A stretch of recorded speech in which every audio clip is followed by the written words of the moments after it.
तुम्ही एक व्यावसायिक आहात आणि मी पाहिलं आहे मार्केटमध्ये की बऱ्याच व्यावसायिकांना बिझनेस स्केल करताना खूप सारे चॅलेंजेस येतात. तर ॲक्च्युली काय होतं, बरेच लोक बिझनेस सुरू करतात. बिझनेस सुरू केल्यानंतर ते बिझनेस रन करत असतात. पण साधारण 2 वर्ष 4 वर्ष बिझनेस केल्यानंतर एका लेवलला जाऊन त्या बिझनेस ओनरला असं वाटतं की यार मला नवीन काही सुचत नाही आहे, नवीन आयडिया काही सुचत नाही, बिझनेस स्टक झाला आहे आणि खूप काही स्केल होत नाही. बरेच व्यावसायिक मी पाहिलं आहे MIDCमध्ये जे 5-5 10-10 वर्षापासून व्यवसाय करतात आणि लिटरली ते 1 आणि 2 कोटीवरती ते अडकलेले असतात. त्यांना नवीन काही सुचत नाही आहे. तर तुम्हाला जर असं वाटत असेल की तुम्ही अशा सिच्युएशनमध्ये ट्रॅप झालेले आहात, तर नमस्कार, मी डॉक्टर सोमनाथ शिंगारे.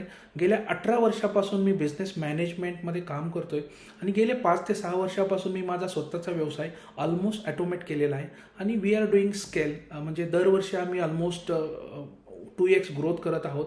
तर तुम्हालाही हे सिक्रेट जाणून घ्यायचं असेल तर खाली जो कमेंट बॉक्स दिला आहे त्या कमेंट बॉक्समध्ये कमेंट करा. Thank you so much.